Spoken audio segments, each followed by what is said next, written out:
Saddam Hussein, the former president of Iraq, might have never been captured by the United States if it weren't for his fondness for a well-known Iraqi dish. For 32 weeks, the US military put in relentless effort to track him down, but there was no trace of the man. This mission involved not only the US Army, but also Special Forces, CIA, Defense Intelligence Agency, NSA, and the FBI, all working tirelessly to find Saddam Hussein. Thousands of people from these agencies were on a single mission: to locate one man. What threat did Saddam Hussein pose to the United States, and how did they eventually find him buried 6 feet underground? Welcome back to Zim Voice Videos.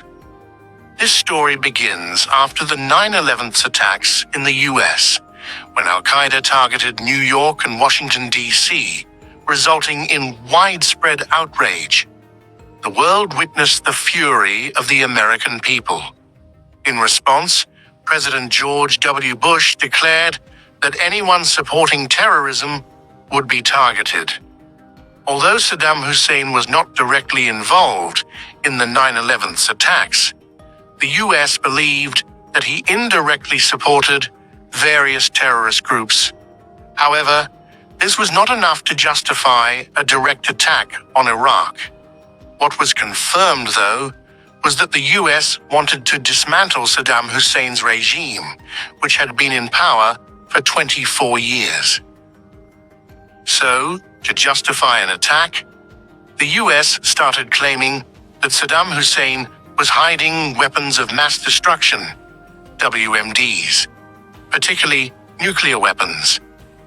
Using this claim, the US launched an attack on Iraq in March 2003, with support from the UK, Australia, and Poland. Within just 3 weeks, these forces reached Iraq's capital, Baghdad. On the very first day of the attack, Saddam Hussein disappeared. When the American military reached Baghdad, they found no trace of him. The US tanks and troops captured the city, toppling Saddam Hussein's 24-year reign. In the famous Firdaus Square, they celebrated by pulling down a statue of Saddam Hussein. But although his statue fell, finding the real Saddam Hussein was not going to be easy. Finding Saddam Hussein and his top officials became a top priority for the US military. Every soldier was empowered to capture Saddam Hussein and his 51 top officials, dead or alive.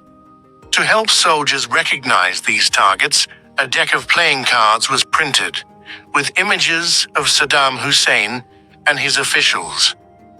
The deck had 52 cards, corresponding to the 52 most wanted individuals, making it easier for soldiers to identify them while playing cards in their spare time. For months, US forces scoured Iraq, raiding homes, questioning relatives, and investigating various locations like shops, colleges, and mosques. All they knew was that Saddam Hussein was somewhere in Iraq, but where exactly? This search continued without any major breakthroughs, and despite the rewards offered, Saddam and his 2 sons remained elusive. Eventually, after announcing a $55 million reward, the US was tipped off by an Iraqi who claimed that Saddam Hussein's sons, Uday and Qusay, were hiding in his house. At first, nobody believed the information, but when US forces surrounded the house, it turned out that Uday and Qusay were indeed there. They were armed and refused to surrender, so the house was attacked with missiles. When troops entered, they found the bodies of Uday and Qusay. This discovery shattered the hope of finding Saddam Hussein through them, but the US military refused to give up. Although several of Saddam Hussein's associates were captured alive, no useful information was obtained. Months passed, and the US military began to believe that Saddam Hussein might have died in an attack. As a result, efforts to find him dwindled. However, a crucial audio tape surfaced in which Saddam Hussein expressed grief over the deaths of his sons, confirming that he was still alive. This audio tape reignited the search, and the reward for Saddam Hussein's capture was raised to $30 million, with the added promise of US citizenship for anyone who provided information. The large reward led many Iraqis to come forward with leads, though many were false, making the search even harder. The majority of the people listed on the most wanted deck had been captured, leaving only a few, including Saddam Hussein, still at large. At this point, Eric Maddox, a sergeant from the Defense Intelligence Agency, thought of a new approach. Instead of focusing on Saddam Hussein's top officials, he considered that Saddam's bodyguards might be crucial to locating him. These bodyguards were divided into three categories: those who protected Saddam's palace, those who cleared the areas he was going to, and those who were always with him. Maddox decided to go to Saddam Hussein's hometown of Tikrit. After interrogating a few locals, including the son of one of Saddam's bodyguards, he learned that Saddam Hussein was fond of a dish called maskouf, made from fish. This sparked a connection in Maddox's mind when he recalled that Saddam's bodyguard, Mohammed Ibrahim Omar, owned a fish farm in Samarra. When Maddox visited the farm, he didn't find Omar, but he did encounter two fishermen, one of whom turned out to be a cousin of an Iraqi guerrilla fighter.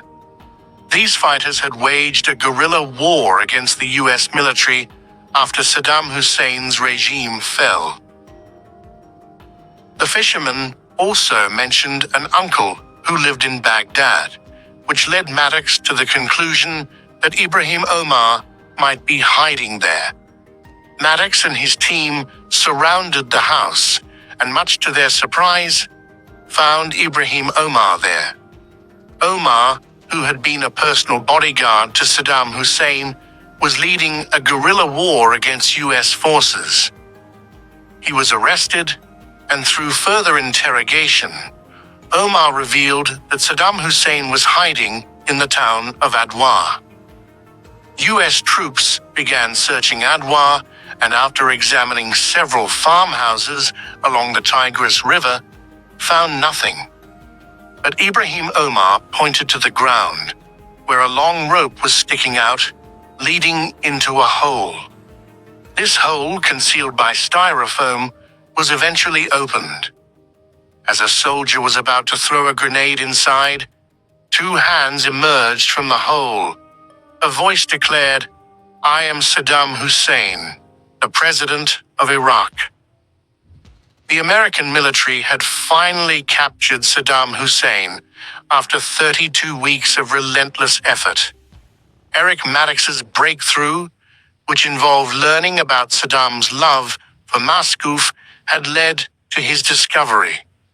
Later investigations confirmed that Saddam Hussein had not been hiding weapons of mass destruction in Iraq, as the US had claimed.